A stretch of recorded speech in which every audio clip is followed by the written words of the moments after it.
Welcome back ladies and gentleman. हम discuss कर रहे हैं कि पॉलिटिकल इंस्टेबिलिटी जो हो चुकी थी एग्जीक्यूटिव जुडिशरी के क्लैश से या एक्सपेक्टेड क्लैश से, उसकी वजह से इकॉनमी नोज डाइव कर गई है। मुल्ला साहब, let me ask you this question, क्या आपका ख़्याल में जो ये political instability because of the judiciary executive clash हो रही थी, आपके ख़्याल में ये रिजॉल्व हो गई है? क्या गवर्नमेंट और जुडिशरी का अब कोई expected clash in the near future नहीं है? एक्सपेक्टेड क्लैश तो हम नहीं कह सकते, लेकिन दोनों साइडों से मैं जो महसूस करता हूँ कि वो मोहतात हो गए हैं। अब वो डिलीवरी के हवाले से जुडिशरी भी और दूसरी तरफ से अटॉर्नी जनरल फॉर पाकिस्तान का अगर हम रवैया देखते हैं तो वो भी ज़्यादा जिम्मेदाराना रवैया हो गया है। तो इस हवाले से जब आप देखते हैं लास्ट हियरिंग को, अगर हम देखें एनआरओ इम्प्लीमेंटेशन केस में, तो वहाँ पे बड़ा पोलाइटली चीज़ें डिस्कस हो रही थी। बट ये जो कंटेम्प्ट ऑफ कोर्ट है, क्या इसमें सीड्स नहीं है of further conflict? Contempt of court में हम कह सकते हैं कि उसमें चूँकि अभी तक सिलसिला जारी है, पिटिशनर्स अपने दलाइल मुकम्मल कर रहे हैं, लेकिन मंडे तक पता चल जाएगा। नेक्स्ट वीक बड़ा अहम वीक है उसमें।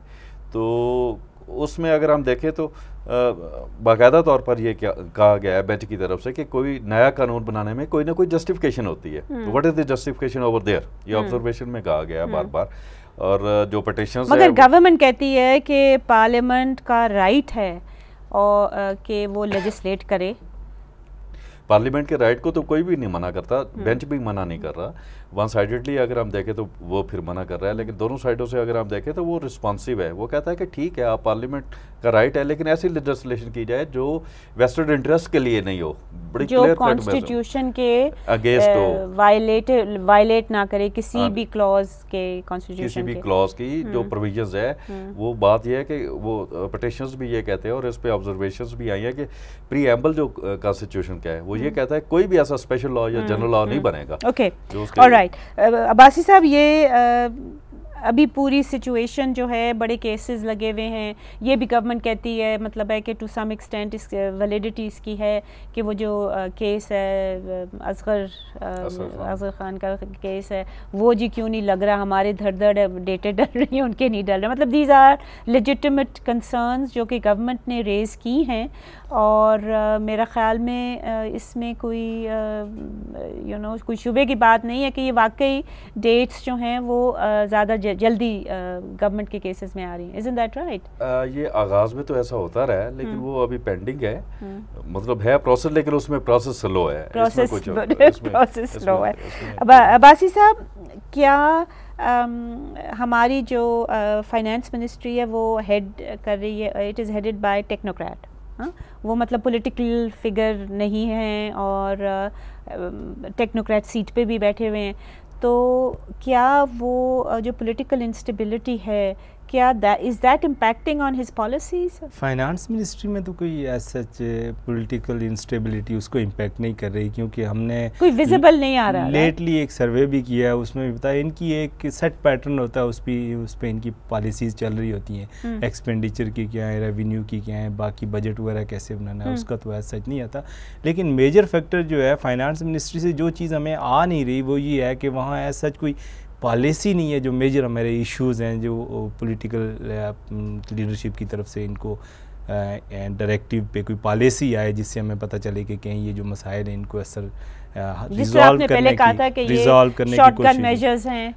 करने की कोशिश की। और फाइनेंस मिनिस्टर साहब तो बड़ा उनका, और बाकी भी जितने फाइनेंस मिनिस्ट्री में बेसिकली तो वो अब नो गो एरिया हो गया है फाइनेंस मिनिस्ट्री जर्नलिस्ट के लिए। और फाइनेंस मिनिस्टर साहब बड़ा लेड बैक सी उनकी और रिलैक्स सी पोजीशन होती है, क्वेश्चन भी करें उनको तो वो ऐसे अभी गालिबन मैं पढ़ रही थी कहीं कि वर्ल्ड बैंक ने एक सेमिनार किया था जहां बाहर रिपोर्टरों ने उनको पकड़ लिया और रिपोर्टरों ने उनसे कहा कि जी आपके तो फिगर्स क्रेडिबल ही नहीं। फाइनेंस सेक्रेटरी थे वाजिद राना और मिनिस्टर साहब थे।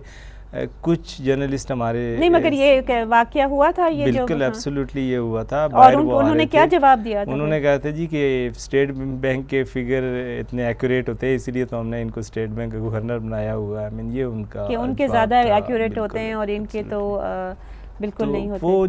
वो जो एक होता है रिस्पांस या वो एक अप्रोच नज़र आनी चाहिए, वो हमें फाइनेंस मिनिस्ट्री में टॉप टू बॉटम सारे मिसिंग नज़र आ रही है, कहीं पे भी economic. What about planning commission, क्या वो बेहतर? प्लानिंग कमीशन के डिप्टी चेयरमैन साहब हैं दो, जब से गिलानी साहब गए हैं वो जाके अमेरिका बैठे हुए हैं, लोग कह रहे हैं छुट्टियों पे गए हुए हैं, और बहुत सारी र्यूमर्स ऐसी भी हैं कि शायद वो चले गए हैं, वापस नहीं आ रहे। अब देखें क्यों प्लान, ये मेरा तो ख्याल था कि ये डॉक्टर हफीज़ शेख ने लेकर आए थे उनको।